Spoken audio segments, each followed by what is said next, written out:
My name's Christy from NakedAwakening.com. I'm here with Bob, otherwise known as, etymologically, 13013. Write it out, look at it. Looks like Bob. We love it.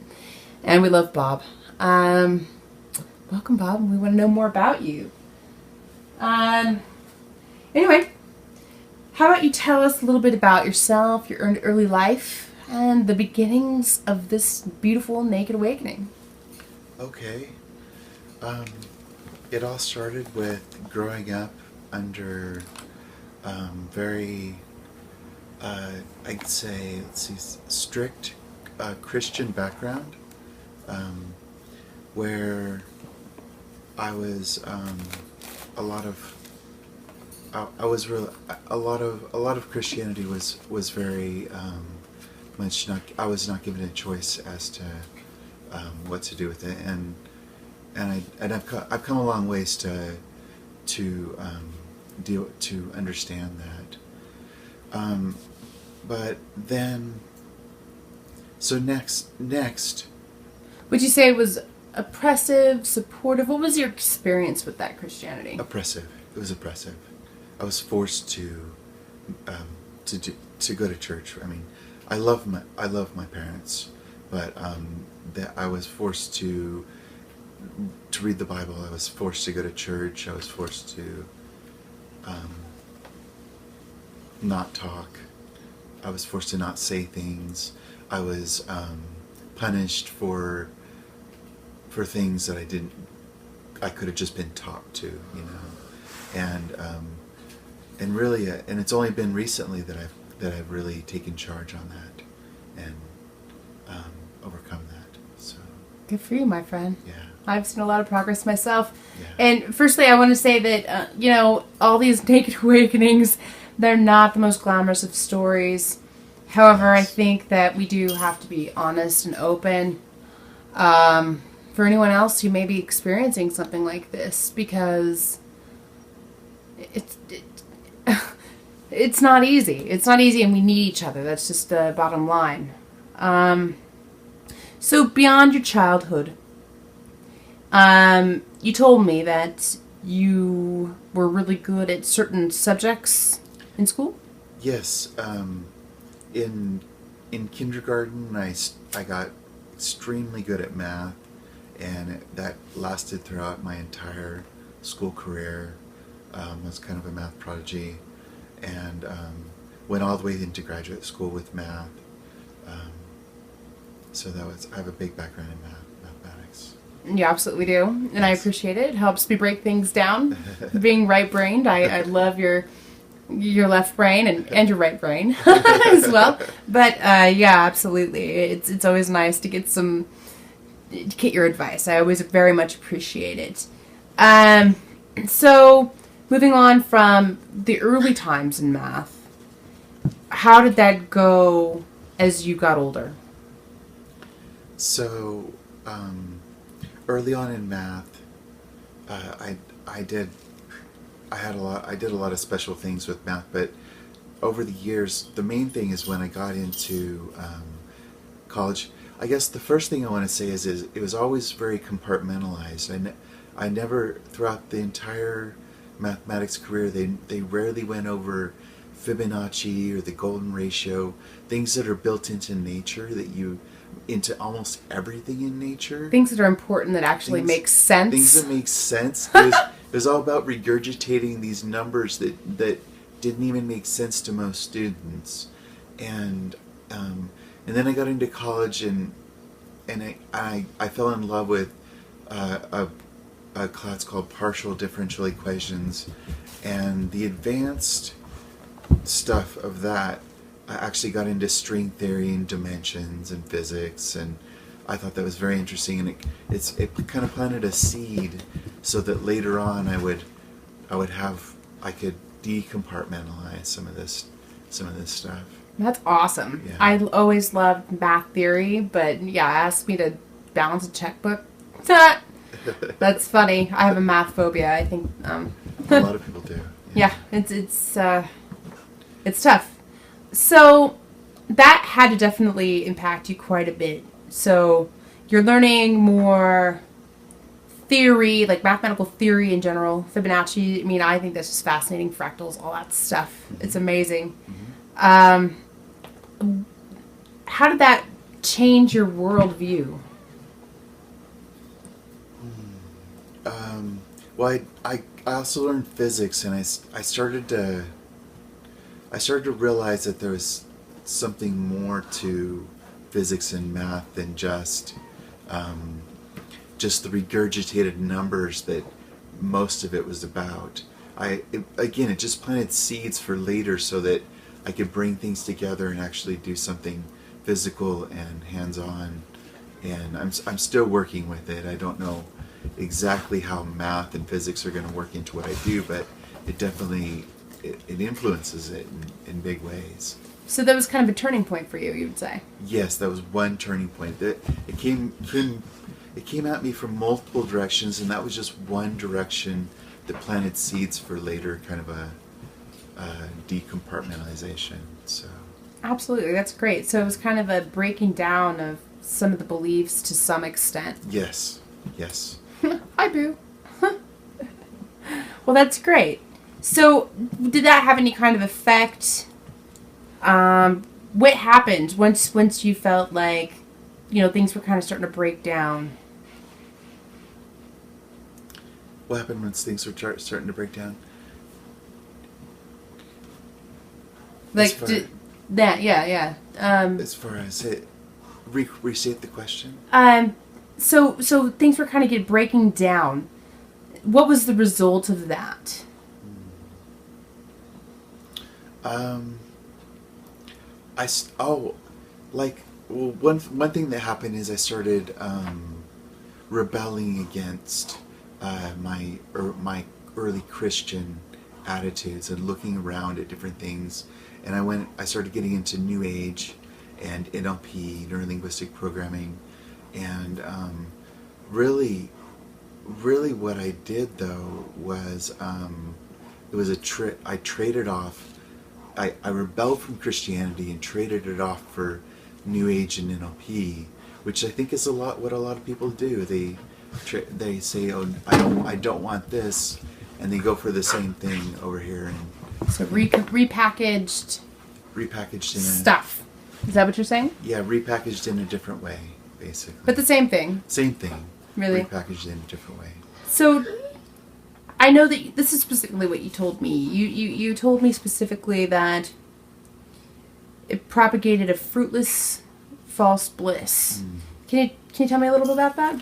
Sure. So the NLP and the New Age both, they kind of keep you on a cloud of... Even Christianity. Even Christianity does it too. Mm-hmm. They keep you on a cloud of bliss, and underneath the bliss, it's not bliss, but... And we're not saying anything bad about any of these people. They're all good people. They're good people, and there's truth in all of it. It's just the way my experience is, the way that I was into it.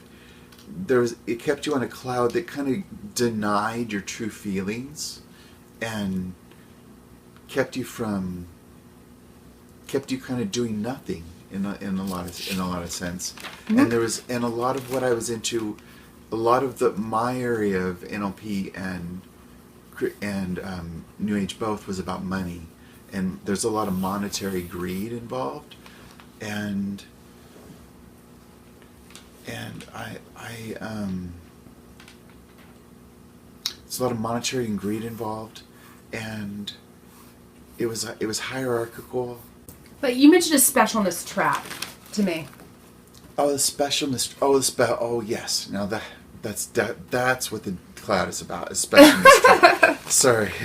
Yes. So the cloud is basically a big, especially what I was into. It was big specialness hierarchy where you're better than the person below you, and it's not that they go out and say that they're better, but it's kind of like an undertone that you're more special than these people, so you can charge them money and gain money from them, and it's just and the whole time you're kind of spinning in my experience was I was kind of spinning in circles in clouds and trying to charge money to spin other people in clouds. That's just my experience, and it's all about specialness, very deeply, especially what I was Or into. lack thereof. Lack thereof specialness. Yes, or lack of specialness. Not knowing truly how special you are. Yes, because people really are Filling a void. filling a void there, Yeah. and everybody's special. Nobody's better than anybody else. Absolutely. You can learn anything from anyone. And That's I right. completely agree with you. Yeah. So, coming from that, how did you start on this path of being naked and awakening? Okay. Well, the first main thing that happened, and I don't exactly know why this happened, but I actually had my own office, and I was doing a lot of helping people, even though there's a lot of money involved, and I didn't really feel good about that. But my ego started to flare because of the awakening that was going on, and I started to get grandiose and think that I was a bigger healer than I actually was, a lot bigger healer than I actually was, and it really started to be self-damaging, Sounds painful. It was painful Because eventually you have to get ripped off that cloud. And I talked to some friends. And they told me some hard truths, and I knew in my gut that they were true, and it started to rip me off of my cloud. And It was kind of like a reaction. I was Yeah, there. yeah. It was just like a knee-jerk reaction of, oh my God, this is all I've known, right? And then I started doubting everything. And then, but that's a huge mind shift, Oh, yeah. right? That was the when big you're one. when you're looking around and it's like, damn, Yeah. everything I thought everything was like this, but it really upside down. is. It's like opposite of day every day, Yeah, right? Yeah. It's anybody, the best of everyone, they're going to have some kind of reaction. And I got emotional. I could. I cried a lot. I mean, I was like, go out to the garden. yeah. That's great. I got my hands dirty, which helped, which would kind of relieve and give me messages from, the planet, and it was really. Well, that and just, I think, repetitive work and not Yes. having idle hands. Yes, exactly. Doing something. Yes. Doing something.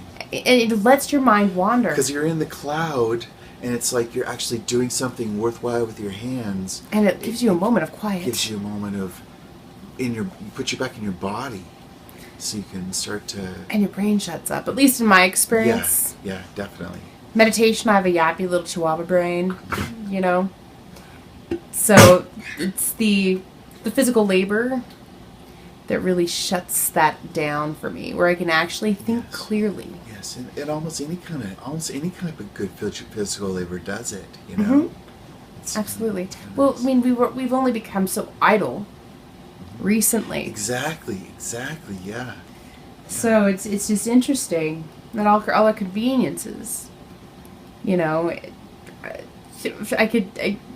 could they're awesome. I appreciate them on a daily basis, right? But honestly, it is kind of a detriment. It's disconnecting, I think. Yes. Idle hands, something like that. So that was the beginning, right? Right. So you had to really get real with yourself, and you started questioning everything. Would you agree? Yes, questioning everything. Yeah. So what happened next? I know that things you were there for quite a while, struggling with that, and it seemed to get a lot easier. But it seemed to be like there was a part 2 to this adventure. Mm-hmm. Would you agree? Yes, there was. Can you tell us about that? Sure. After I looked at myself and was hearing hard truths and which weren't always easy, and studying the world as it really was as much as I could. There was a part 2 to this, and that was where first I had to realize that I had been living in fear and insecurity for like 35 years, all the way back to childhood, and just paralyzed. And and so many people are, and yeah, and I realized this, and when I realized it, all it took was like 10 minutes of really looking at it for what it was and getting angry about it, getting pissed off, taking charge. It is about self-compassion and love too for the parts of me that were really hurt, and it was actually pretty easy once I did it. I completely agree. That's my experience. Everyone is so deathly afraid of looking themselves in the eye. Yeah, but once they and do, everybody is so deathly afraid of freeing themselves from the cage that they built around themselves, right? Everybody is so deathly afraid of not being the round peg, round hole, square peg, round hole, whether you fit, whether you don't fit. You realize you're more than that. Yeah. And you get real with yourself. And for me, it's not about being angry at the world, but it's about I'm very protective and angry about that I should be treated. I need to protect these parts of myself. I should be treated well. I shouldn't be inflicted pain upon. I shouldn't be treated badly. And I'm not going to go out and hurt people. But if they're causing harm for me, I'm going to stand up for myself. It's about standing up, taking charge, and really being, driving your own bus, driving your own ship, instead of spending 35 years just letting the whatever that is that drives the wheel. It just goes wherever it goes. Now I'm actually not all the time. I'm still struggling with it, but a lot of the time I'm grabbing that wheel and saying, "Look, is it okay if we go over here or over here?"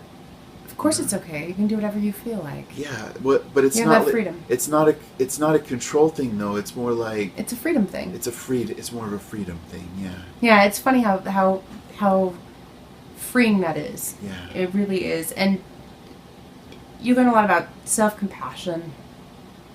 Yes. Compassion for others, seeing people really how they are and how they're struggling. Yeah, once you get over your own insecurities, your own pain, all that stuff. Not that I'm over it, but once you start, it's a lifelong process. I truly believe that.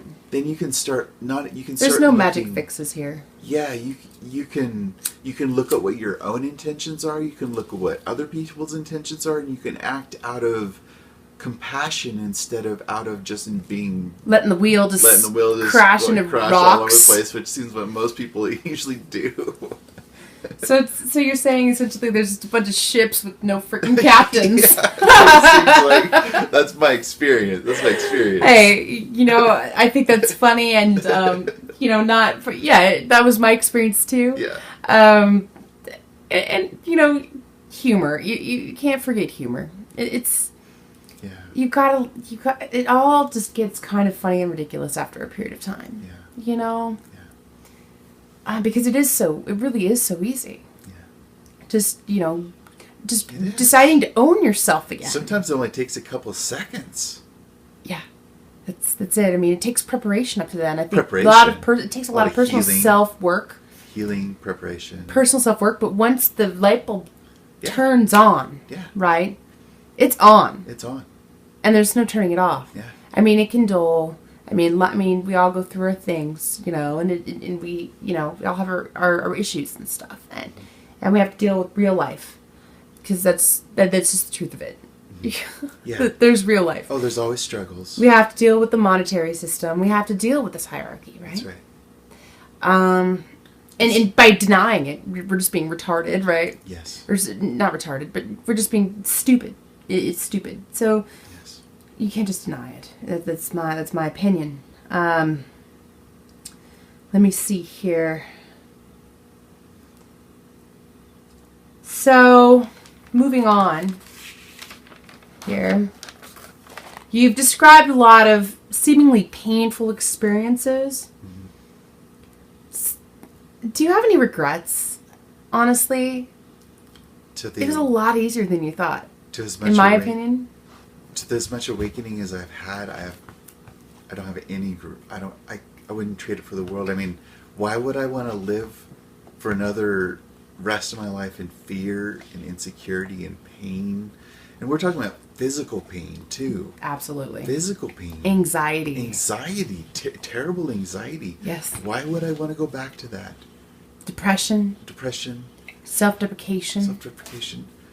Most of the things I struggled with are actually I can now work with, Why would I want to go back to being miserable?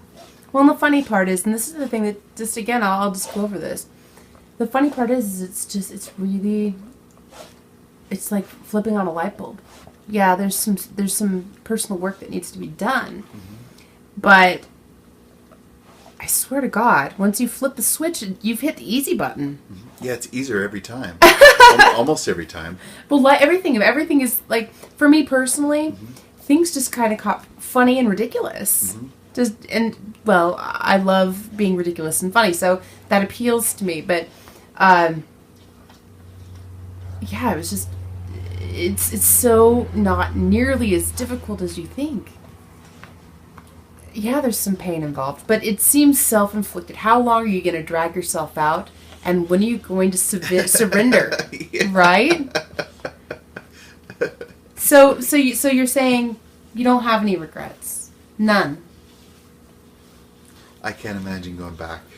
I mean, even through the parts where you didn't feel like you were acting or behaving appropriately, and the embarrassing parts, we all have them. It's just a part of it. It's just a part of it. It's not. In my opinion, again, it's not a graceful process. It's not. Life isn't graceful. Our life. We haven't made. This earth is not graceful. Sorry, it just isn't. And this process is particularly not graceful. Yeah, this process is not graceful either.